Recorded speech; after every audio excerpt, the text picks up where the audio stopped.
Di sini saya punya contoh ya, kita coba aplikasikan teori tadi yang sudah kita pelajari, bagaimana cara menggunakannya ketika kita memiliki suatu data runtun waktu.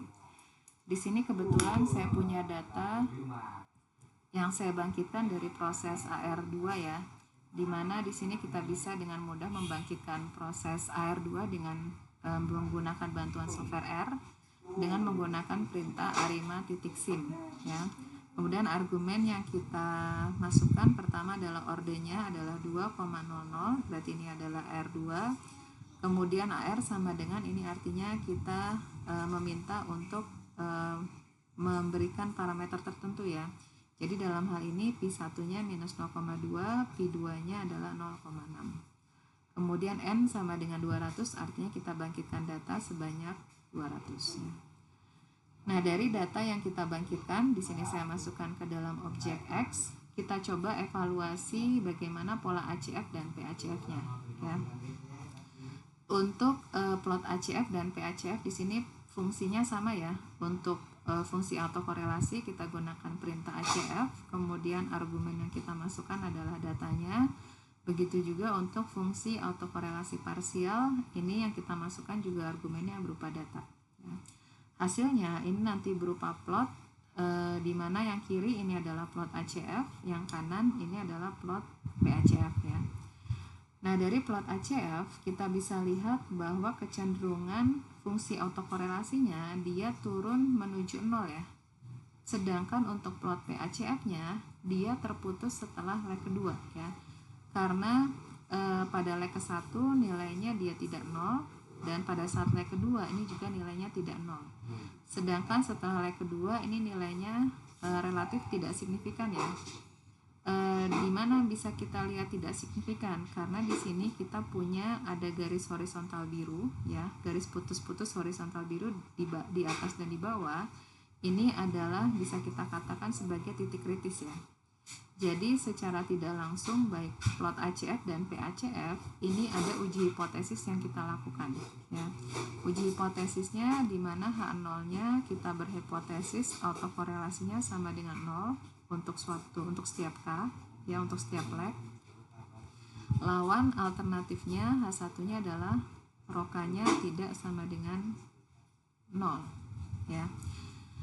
Nah, garis horizontal biru ini bisa kita pandang sebagai titik kritis ya.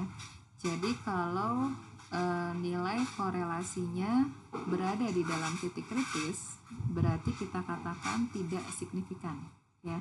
Tetapi kalau nilai korelasinya jatuh di luar titik kritis, baik di atas maupun di bawah ya, di sini di atas ataupun di bawah, maka kita katakan korelasinya signifikan ya. Signifikan artinya H0 ditolak ya. H0 ditolak berarti kita simpulkan bahwa korelasinya berbeda dari 0 karena kita simpulkan hipotesis yang ada di H1 ya.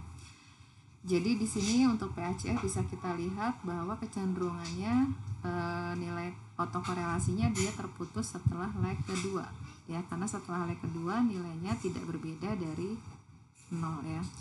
Jadi karena plot ACF-nya ini turun menuju 0, sedangkan plot PACF-nya terputus setelah leg kedua, berarti dia menunjukkan bahwa datanya itu merupakan proses AR2 ya, sesuai dengan data yang kita bangkitkan di sini. Berikutnya kita juga bisa identifikasi dengan menggunakan EACF ya. Di R tinggal kita tuliskan fungsinya adalah EACF, kemudian kita masukkan datanya ya. Sekarang dari tabel yang diberikan dari output EACF kita amati notasi 0, angka 0 yang membentuk bidang segitiga ya. Di sini sudah saya gambarkan angka 0 yang membentuk bidang segitiga. Ini sudutnya terletak di AR-nya 2 dan MA-nya 0 ya. Berarti dari sini kita simpulkan atau kita identifikasi datanya itu mengikuti ARMA 2,0 ya, atau ARMA 2,0 ini sama saja dengan AR2. Berikutnya kita juga bisa menggunakan informasi kriteria ya, kriteria informasi di R ini tersedia fungsinya kita bisa menggunakan perintah arma subset ya. Argumen pertama yang kita masukkan adalah nama datanya. Kemudian kita bisa minta untuk mengeluarkan model arma sampai dengan, di sini saya minta orde P-nya sampai dengan 9 atau orde AR-nya. Kemudian orde MA-nya juga sampai 9 ya. Kemudian kita keluarkan tabelnya itu dengan menggunakan perintah plot ya. Jadi di sini seperti diberikan tabel 2x2 di mana sumbu Y-nya ini adalah memberikan nilai BIC, sumbu Y-nya atau sumbu vertikal, sedangkan di sumbu horizontal atau sumbu X-nya ini menunjukkan ordenya ya.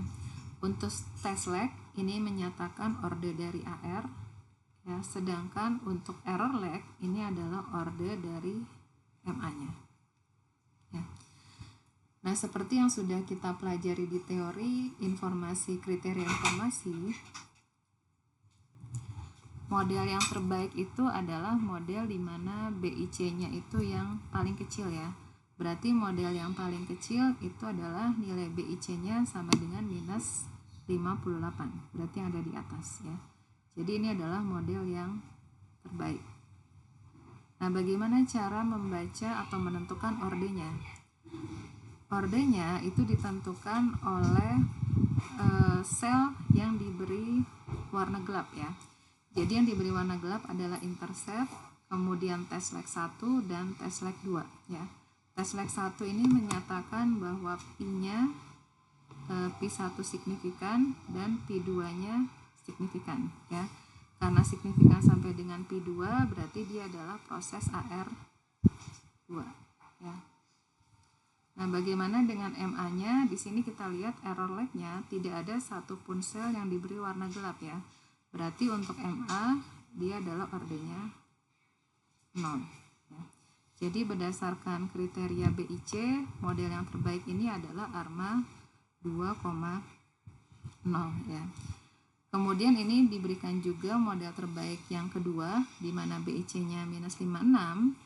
Untuk orde AR-nya sama ya, yaitu 2 karena yang diberi warna gelap sampai dengan test leg 2.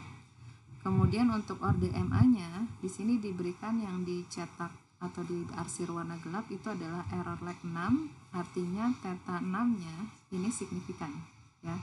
Karena sampai dengan theta 6 berarti di sini adalah arma 2,6. Nah, walaupun orde MA-nya sampai orde 6, tetapi yang signifikan di sini hanya theta 6-nya saja ya. Jadi kalau kita tuliskan arma 26, ini adalah persamaannya bisa kita tuliskan sebagai YT sama dengan P1 YT minus 1 ditambah P2 YT minus 2 dikurang ditambah ET dikurang karena yang signifikan hanya theta 6, berarti theta 1 sampai theta 5 bisa kita anggap sebagai 0 ya.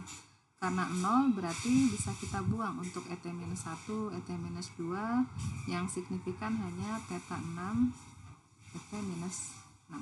Jadi ini model arma 2,6.